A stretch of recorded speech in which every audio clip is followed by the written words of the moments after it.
விருதுநகர் மாவட்டத்தில் ஸ்ரீவில்லிபுத்தூர் அப்படிங்கிற ஒரு ஊர் இருக்கு. அந்த ஊர்ல நெசவாளர் குடும்பத்தை சேர்ந்த போத்தி மூப்பனர் அப்படிங்கிற ஒரு நபர் வந்து வாழ்ந்துட்டு வராரு. இவங்களுடைய ஊர்ல நெசவு தொழில் அப்படிங்கிறது ரொம்ப அதிகமா இருக்கு. ஸோ அதனால வந்து என்ன பண்றாருன்னா, தன்னுடைய ஊர்ல இருக்கக்கூடிய அந்த நெய்யக்கூடிய அந்த ட்ரெஸ் எல்லாம் கலெக்ட் பண்ணி டவுன்ல இருக்கக்கூடிய அந்த கடைகளுக்கெல்லாம் கொண்டு போய் விற்கிறது அப்படிங்கிறது தான் இவருடைய முதல் வேலையாக ஆரம்பிக்கிறாரு.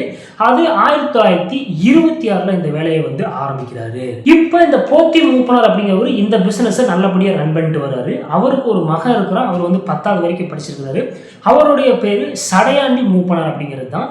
இவர் வந்து என்ன செய்யறாரு, ஏன் நம்ம வந்து சும்மா இங்கே வாங்கி அங்கே கொண்டே விற்கிறோம், நாமளே ஒரு கடையை வைக்கலாமே அப்படிங்கிற ஒரு ஐடியாவை ஃபர்ஸ்ட் இவர் தான் எடுத்துட்டு வர்றாரு.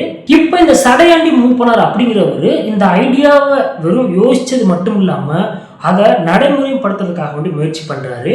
அப்படி பார்த்தீங்கன்னா 1977 ஸ்ரீவில்லிபுத்தூர்ல ஃபர்ஸ்ட் கடையை ஆரம்பிக்கிறாங்க.